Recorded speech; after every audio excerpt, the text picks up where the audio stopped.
जय गुरुदेव, जय माँ गायत्री। आप सभी को मेरा प्रणाम। आज हम जानेंगे कि गुरु बड़ा या भगवान। तो एक प्रसिद्ध दोहे के माध्यम से हम ये जानने का प्रयास करते हैं। वो दोहा है, गुरु गोविंद दो खड़े काके लागू पाए, बलिहारी गुरु आपने गोविंद दियो बताए। इस दोहे के माध्यम से गुरु ने ही ईश्वर का मार्ग दिखाया है, ईश्वर तक पहुंचने का। भारतीय संस्कृति में गुरु का स्थान भगवान से भी ऊंचा माना गया है, क्योंकि गुरु ही वे माध्यम हैं जो अज्ञानता को दूर कर ईश्वर का साक्षात्कार कराते हैं। गुरु हमें ईश्वर के प्रति प्रेम, भक्ति और सही ज्ञान देते हैं, जिससे हमें भगवान की प्राप्ति होती है। गुरु के बिना ज्ञान नहीं और ज्ञान बिना मोक्ष नहीं होता। गुरु हमें आत्मज्ञान का मार्ग दिखाते हैं। ईश्वर ही सत्य है और सर्वोच्च है, लेकिन गुरु के मार्गदर्शन से ही उन तक पहुंचा जा सकता है। तो प्राचीन काल के इतिहास पर दृष्टि डालें तो देखते हैं कि हम महर्षि जैसे कि दत्तात्रेय थे, जिनके 24 गुरु थे। राम और लक्ष्मण ने जहाँ वशिष्ठ से शिक्षा पाई थी, वहाँ विश्वामित्र से भी बहुत कुछ सीखा था। दोनों ही उनके गुरु थे। श्री कृष्ण जी ने संदीपनी ऋषि से भी विद्याएं पढ़ी थी और महर्षि दुर्वासा भी उनके गुरु थे।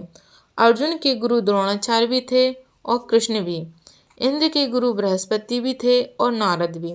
इस प्रकार अनेक उदाहरण ऐसे मिलते हैं, जिससे प्रकट होता है कि आवश्यकता अनुसार एक गुरु अनेक शिष्यों की सेवा कर सकता है और एक शिष्य अनेक गुरुओं से ज्ञान प्राप्त कर सकता है। इनमें कोई ऐसी सीमा नहीं, बंधन नहीं, जिनके कारण एक के उपरांत किसी दूसरे से प्रकाश प्राप्त करने में प्रतिबंध हो।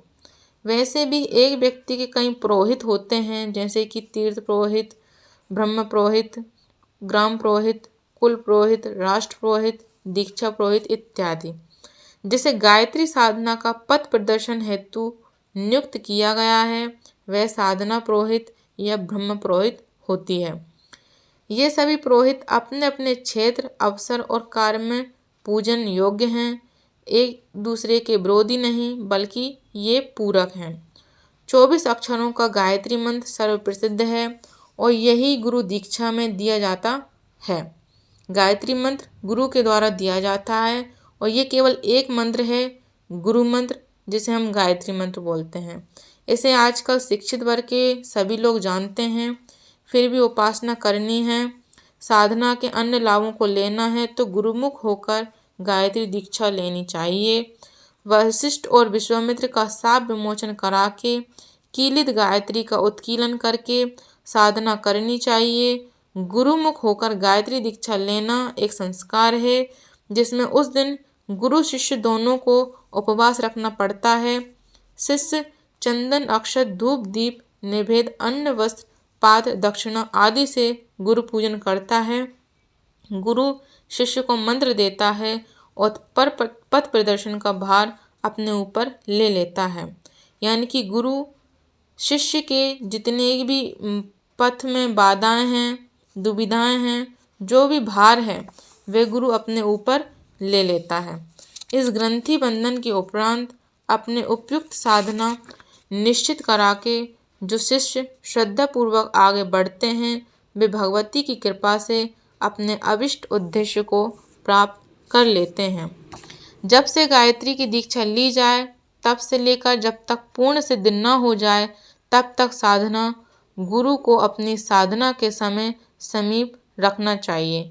गुरु का प्रत्यक्ष रूप से साथ रहना तो संभव नहीं हो सकता, पर उनका चित्र कांच में मढ़वाकर पूजा के स्थान पर रखा जा सकता है और गायत्री संध्या, जप, अनुष्ठान या कोई और साधना आरंभ करने से पूर्व उस चित्र का पूजन कर लेना चाहिए। जहाँ चित्र उपलब्ध न हो, वहाँ नारियल को गुरु के रूप में, प्रतीक के रूप में स्थापित कर लेना चाहिए। जैसे कि एकलव्य भील की कथा प्रसिद्ध है कि उसने द्रोणाचार्य की मिट्टी की मूर्ति स्थापित करके उसी को गुरु माना था उन्हीं से पूछकर बाण विद्या सीखता था। अंत में वह इतना सफल धनुर्धारी हुआ कि पांडवों तक को उसकी विशेषता देखकर आश्चर्यचकित होना पड़ा था।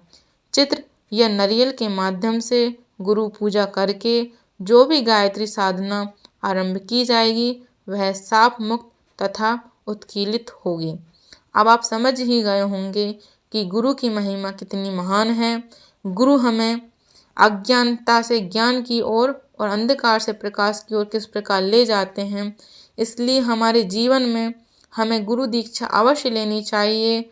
और गुरु वैसे तो बहुत होते हैं लेकिन सदगुरु केवल एक ही होता है और वो हैं हमारे परम पूज्य गुरुदेव वेद मूर्ति तपोनिष्ठ पंडित श्री राम शर्मा आचार्य जी।